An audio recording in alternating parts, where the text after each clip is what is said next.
नमस्कार।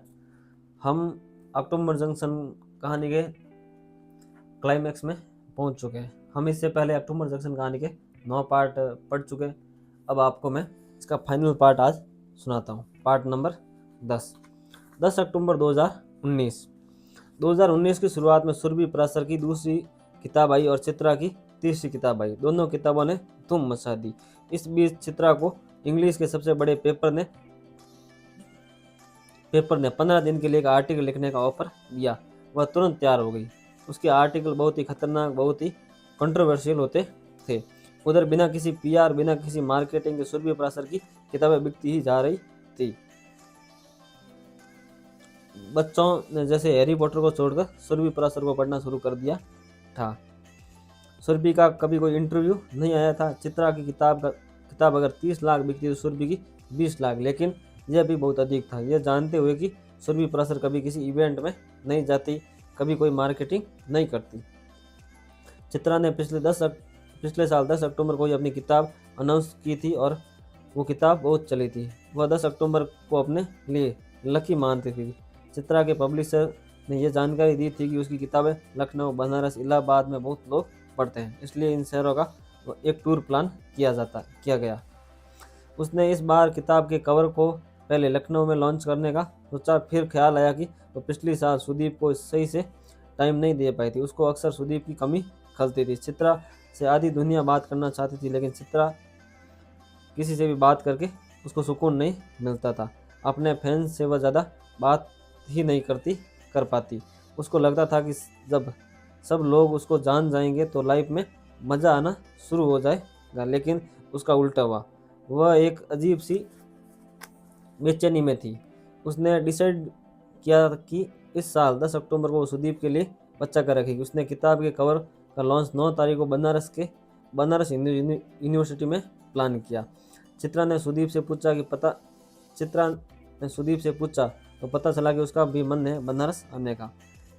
तय समय के हिसाब से सुदीप वहाँ पहुँच गया। 10 की सुबह उठकर दोनों 80 घाट पर गए। पता नहीं कहाँ से सुदीप को वही बाबा दिख गया। वह उसके पास गया और चाय पिलाने के लिए बोला। सुदीप ने बाबा को चाय पिलाई। बाबा एक कुल्हड़ चाय पीने के बाद बोले, एक कुल्हड़ और पियेंगे। सुदीप ने चाय वाले को एक कुल्हड़ और चाय पिलाने को इशारा किया। कुछ बेचैनी कम हुई तेरी? बाबा ने पूछा। सुदीप थोड़ा सा चौंका और कुछ सोचकर बोला, सब ठाठ पड़ा रह जाएगा जब लाद चलेगा बंजारा। बाबा ने अपने झोले से राख निकालकर सुदीप के माथे पर लगा दी। चित्रा ने मना किया। सुदीप कुछ नहीं बोला। सुदीप ने पैसे देने के लिए जेब में हाथ डाला तो बाबा ने मना कर दिया। बाबा ने नाव वाले को इशारा करके बोला कि साहब को मणिकर्णिका घाट घुमा दो। चित्रा अब बिल्कुल परेशान हो चुकी थी कि बाबा यह सब कुछ क्यों बोल रहा है। इससे पहले चित्रा बाबा को जानने के लिए कहती, बाबा अपने आप उठकर चले गए। सुदीप को अब मणिकर्णिका घाट जाना था। चित्रा को नहीं जाना था। सुदीप के जिद करने पर वे नाव में वहां गए। चित्रा को डर लग रहा था। उसने सुदीप को पकड़ रखा था। कई सारे विदेशी जलती हुई लाशों की तस्वीरें खींच रहे थे। उसको नाव पर बैठा हुआ गाइड अपनी टूटी फूटी इंग्लिश में समझा रहा था। In India this is not end of life, it's part of life. Banaras में इतना ब्रह्म ज्ञान सभी को था। काश लाशों के पीछे चाय की दुकान थी जिस पर लिखा था खाली न बैठे और गाली न दे।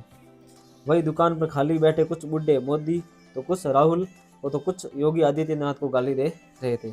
उनको चाय का घूंट लेते हुए कोई फर्क नहीं पड़ रहा था कि सामने लाशें जल रही है। चाय की दुकान पर थके हुए लोग बैठे थे जो अपनी किसी गरीबी की लाज जलते हुए देख रहे थे। कुछ एक अघोरी भी वहीं आराम से घूम रहे थे, जैसे लाशें नहीं, खाली लकड़ियां जल रही हो। एक परिवार के 2 लोग एक साथ एक एक्सीडेंट में मारे गए थे। उनके रिश्तेदार लकड़ी पर 2 लाशों का डिस्काउंट मांग रहे थे। लकड़ी वाला एक भी पैसा कम करने को तैयार नहीं था। एक 7 साल का लड़का अपने बाप की लाश जला रहा था। वहीं पड़ोस में एक 65 साल का आदमी अपने 35 साल के लड़के की लाश जला रहा था। ये बातें जितनी उदास थी, मणिकर्णिका घाट पर उतनी उदास लगती नहीं थी।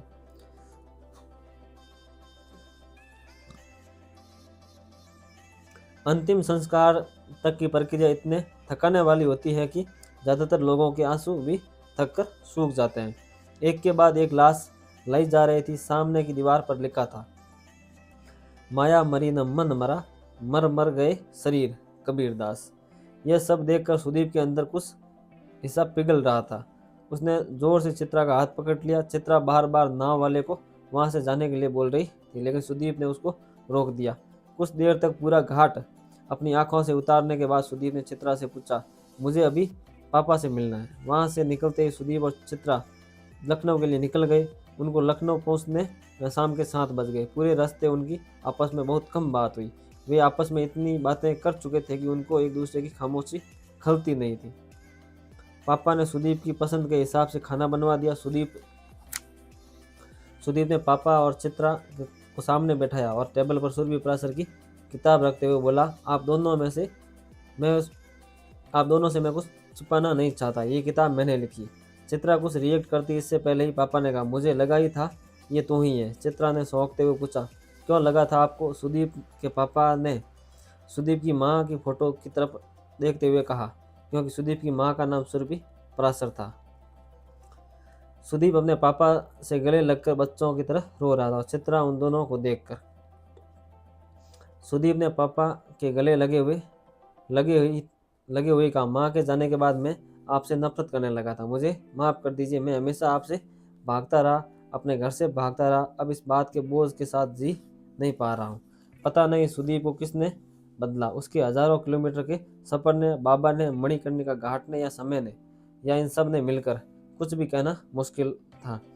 उस रात पापा और सुदीप एक साथ कमरे में सोए। रात में पापा को बार बार खांस कर नींद से उठता देख सुदीप को पहली बार एहसास हुआ था कि एक उम्र के बाद बिस्तर पर अकेले सोना इस दुनिया में का सबसे बड़ा काम है। हर बिस्तर पर इतनी जगह होती है कि उसमें समंदर भर बेचैनी सूख जाए। सुदीप को सालों बाद पापा के साथ सोकर अपना खोया हुआ घर मिल गया। अगले दिन सुबह छत पर उसने बताया कि उसके पास भी कुछ 50 करोड़ रुपए हैं। वह सारा पैसा सुरभि पराशर फाउंडेशन के नाम पर कर रहा है। उसने चित्रा और अपने पापा दोनों से वादा लिया कि वह इस बात का जिक्र कभी भी किसी से न किया जाए। सुदीप ने सुरभि फाउंडेशन के बारे में सब कुछ सोच रखा था, जिसमें ऐसे बच्चों को स्कॉलरशिप दी जानी थी जो किसी भी वजह से अपनी पढ़ाई पूरी नहीं कर पा रहे थे। सुदीप ने जो किताब सुरभि पराशर के नाम से लिखी थी, उसकी रॉयल्टी के पैसे भी सुरभि फाउंडेशन में ही जमा होने रहे। पापा को चित्रा के साथ अपना घर पूरा लगता था। असल में घर में माँ के न रहने से और जो कुछ होता, लेकिन सारी बातचीत रुक जाती थी। चित्रा इस घर का अधूरा हिस्सा हो गई थी। लड़कियां एक समय के बाद घर की माँ बन जाती हैं, फिर पता नहीं कब घर की नींव का हिस्सा हो जाती हैं। पापा ने दोनों से शादी के लिए पूछा तो चित्रा और सुदीप दोनों ने बताया कि बस अगले 10 अक्टूबर को हम शादी कर लेंगे। 4-5 दिन रुकने के बाद चित्रा वहाँ से दिल्ली चली गई, इस वादे के साथ कि महीने में एक बार वह जरूर लखनऊ आया करेगी। सुदीप भी नॉर्थ ईस्ट रोड ट्रिप पर जाना चाहता था। वह सुरभि पराशर फाउंडेशन का काम पूरा करके जाने का प्लान कर रहा था। पेपर वर्क करने में उसको करीब नवंबर निकल गया। उसने 15 दिसंबर को गुवाहाटी के लिए निकलना फाइनल किया। इस बीच चित्रा 2 बार लखनऊ आई। वह जितने दिन के लिए आती उसने दिन पापा बहुत खुश रहते। 15 दिसंबर को वो गुवाहाटी जाने के लिए निकला। उसको गोरखपुर से होते हुए जाना था, लेकिन उसका मन इलाहाबाद होते हुए जाने का था, क्योंकि उसके पिताजी इलाहाबाद में पढ़े थे और उसको वैसे भी इलाहाबाद में संगम पर जाना था। वह गंगा यमुना से ज़्यादा सरस्वती नदी में इंटरेस्टेड था। ऐसा कहते हैं कि संगम की तीसरी नदी सरस्वती सबको नहीं दिखती।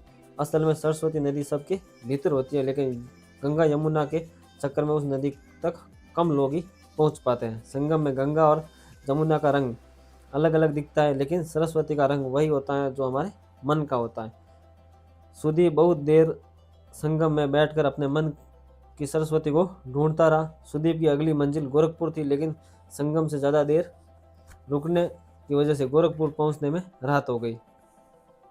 दिसंबर के मौसम में अच्छा खासा कोहरा था, इसलिए आदत के मुताबिक वह अंधेरे होने से थोड़ा पहले गोरखपुर के रास्ते बस्ती शहर में थोड़ा सा आगे एक गांव में घुस गया। उसने पगडंडी में घुसते हुए ध्यान नहीं दिया कि वह कई किलोमीटर अंदर आ चुका था। कोहरे की वजह से चलना मुश्किल होता जा रहा था। जिस गांव में वह रुका वह बहुत पिछड़ा था।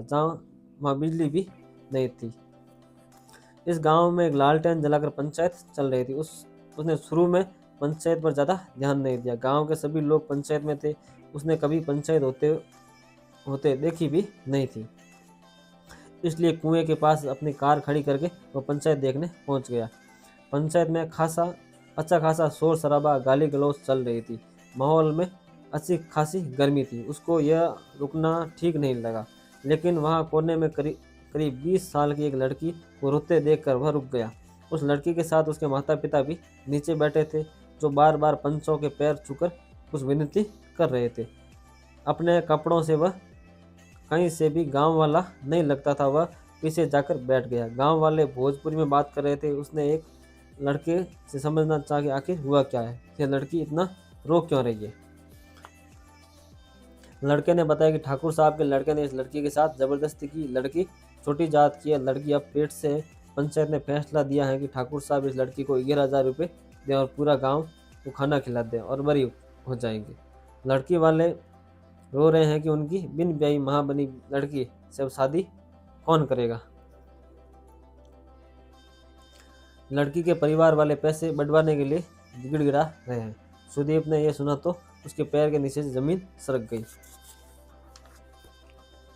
उसको अपने अकाउंट में पड़े हुए पैसे से इतनी नफरत कभी नहीं हुई थी। वह अपने आप को कंट्रोल नहीं कर पाया। उसने सामने जाकर बोल दिया कि वह पत्रकार है। उसको लगा कि वह इस परिवार को पुलिस के पास ले जाए।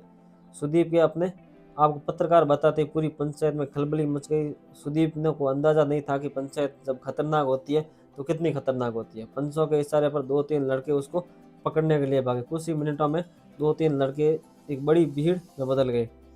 सुदीप किसी तरह भागकर अपनी कार तक पहुंचा। उसने अपनी कार भगाई। कोहरा अंधेरे में बुरी तरीके से मिल चुका था। इधर कुछ लोग मोटरसाइकिल से उसका पीछा कर रहे थे। 1-2 पत्थर उसकी कार का शीशा तोड़ चुके थे। सुदीप जितनी तेज कार भगा सकता था भगा रहा था। हाईवे से आती हुई हॉर्न की आवाज़ से उसको अंदाज़ा लगा कि हाईवे अब ज़्यादा दूर नहीं। 1-2 पत्थर उसके बिल्कुल पास से होकर गुजर चुके थे। सुदीप जिस वक्त पगडंडी से बाहर निकला, ठीक उसी समय एक ट्रक ने उसको टक्कर मार दी। ट्रक वाले की गलती नहीं थी। कोहरे में किसी को भी धोखा हो सकता था। गांव वाले वापस लौट गए जैसे कभी कुछ हुआ ही नहीं। गांव में ठाकुर साहब ने गांव भर को खिलाने की तैयारी शुरू कर दी। ट्रक वाला डर के मारे भाग गया। कार वहीं कोने में बहुत देर तक पड़ी रही। रात के करीब 10 बजे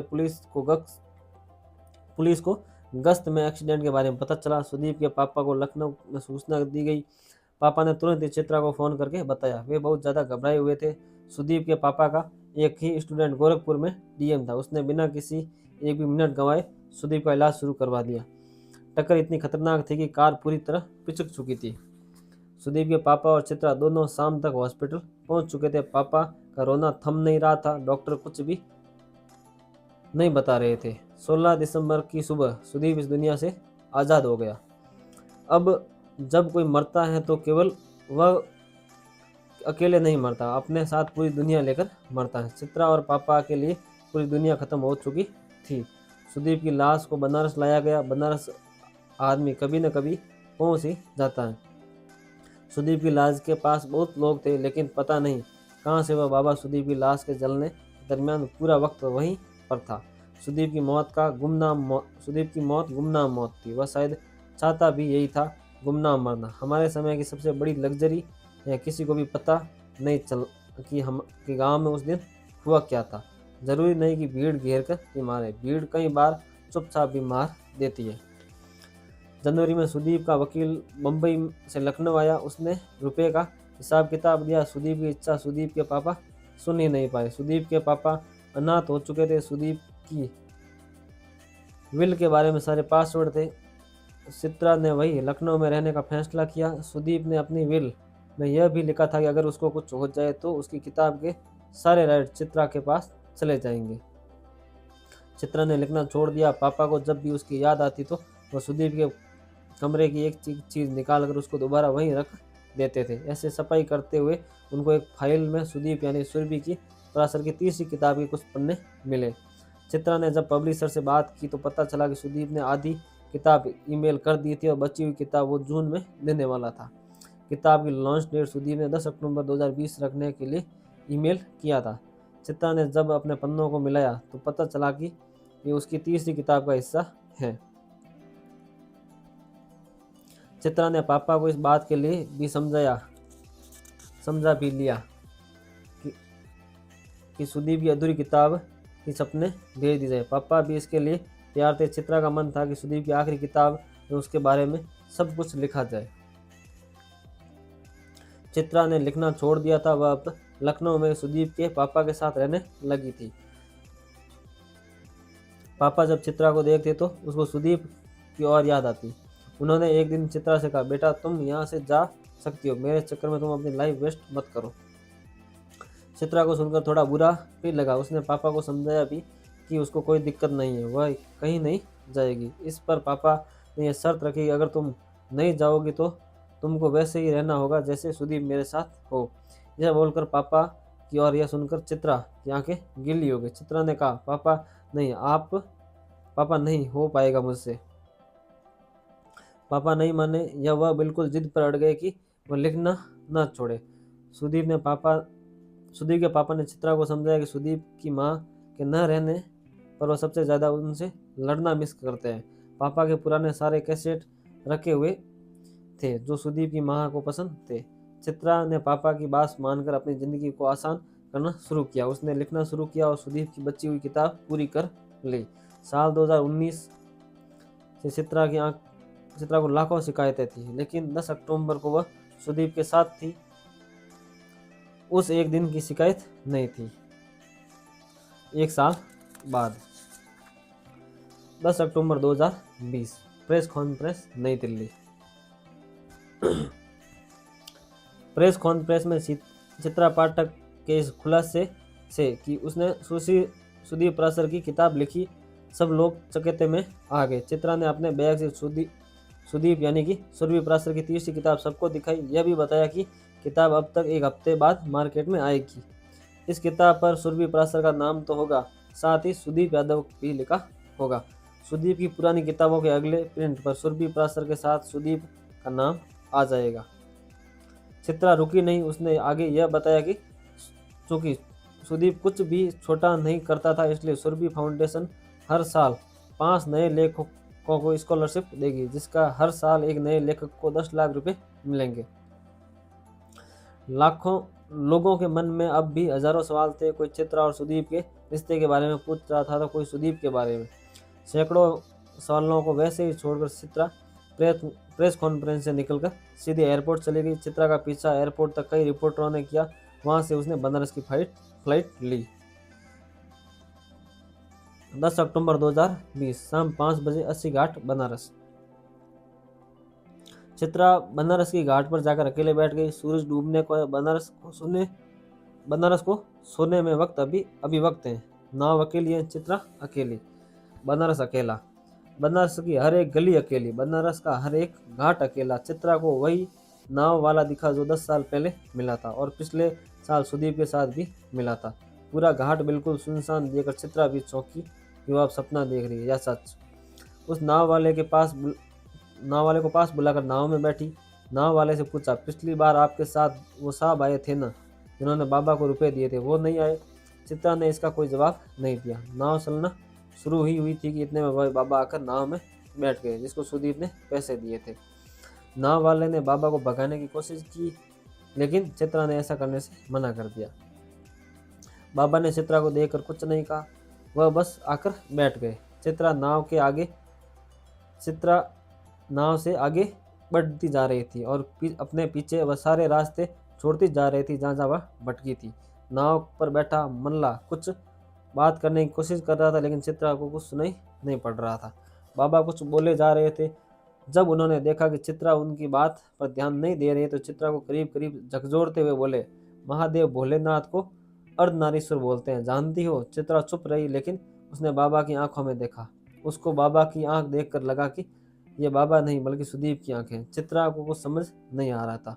वह उन आंखों में देखती रही। बाबा ने बोलना शुरू किया, हर आदमी में एक औरत और हर औरत में एक आदमी होता है। हर आदमी अपने अंदर की अधूरी औरत को जिंदगी भर बाहर ढूंढता रहता है, लेकिन वो औरत बड़ी मुश्किल से मिलती है। वैसे ही हर औरत अपने अंदर का अधूरा आदमी ढूंढती रहती है, लेकिन वो अधूरा आदमी बड़ी मुश्किल से मिलता है और कई बार वो अधूरा मिलता ही नहीं है। लेकिन अगर एक अधूरा हिस्सा मिल जाए तो आदमी मरकर भी नहीं खोता है। तू ध्यान से देख, कहीं नहीं गया, वो तेरे अंदर ही है, आधी तू आधा वो। 10 अक्टूबर 2020 शाम 5 बजे 80 घाट बनारस। चित्रा को वो सारी बातें याद आ रही थी जिसको उसको यह नहीं लग रहा था कि उस सुदीप नहीं है। वह समझ ही नहीं पा रही थी कि सच क्या है और सपना क्या। कुछ दिन गड़बड़ हो जाते हैं। चित्रा के लिए यह वही दिन था। सुदीप उसको सामने नाव में बैठा हुआ दिख रहा था। चित्रा को मलाल ही नहीं कि सुदीप नहीं, वह जिंदा भी था तो कौन सा वे मिलते, लेकिन केवल एक तसल्ली कि वह दूसरा अभी इस दुनिया में नहीं है। क्या इतना भी काफ़ी नहीं होता अपने आप को समझने के लिए? एक आदमी के न होने से पूरी दुनिया कैसे खाली हो सकती है? ऐसी बातें चित्रा ने अपनी किताबों में न जाने कितनी बार लिखी होगी, लेकिन ऐसा होते हुए देखना इतना आसान नहीं था जितना कि लिखना। चित्रा को अपनी कहानियों का अंत लिखते लिखते इतना तो पता ही चल गया था कि अकेले हो जाना इस दुनिया की आखिरी सच्चाई है। भले आप भीड़ में मरे या घर के बिस्तर पर, हर आदमी मरते वक्त अकेला ही होता है। इस दुनिया के बाद किसी दूसरी दुनिया की उम्मीद शायद हम सब की आखिरी उम्मीद होती है। ऐसी दुनिया जो कि हम बना सकते थे, ऐसी दुनिया जो हमें ज़िंदगी भर सपनों में दिखती थी। इसलिए शायद हम अपने सपने भूल जाते हैं, क्योंकि अगर सपने याद रहें तो हमारे लिए ये दुनिया झेलना असंभव हो जाए। इसके बाद पूरे रास्ते बाबा ने कोई बात नहीं की। नदी पार होने के बाद बाबा ने वैसे ही रेत उठाकर हवा में उड़ाई। चित्रा ने आगे कभी कोई अगली किताब लिखी या नहीं, इसका फैसला मैं या आप पर छोड़ता हूँ। सुदीप होता तो वह यही चाहता कि वह किताबें लिखे और किताब पर इस तरह से साइन करे, with love luck and light, Chitra. Sudeep के पास जाने से पहले इतना मौका था ही नहीं कि कोई वादा ले पाए। चित्रा कभी लिखना नहीं छोड़ेगी, लेकिन उन दोनों के बीच कुछ ऐसा था ही कहाँ जिसमें कोई वादा हो, प्यार हो, शिकवा हो, शिकायत हो। हर वह लड़की जो चित्रा हो सकती थी वह किताब नहीं लिखती। हर वह लड़का जो सुदीप हो सकता था वह गुमनामी में जीना या मरना नहीं चाहता।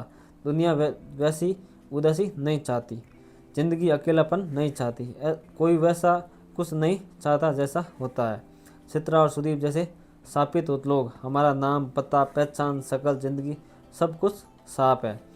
मैं भी कहानी ऐसे ख़त्म नहीं करना चाहता, लेकिन मेरे हाथ में ये दोनों बहुत पहले से ही छूट चुके थे।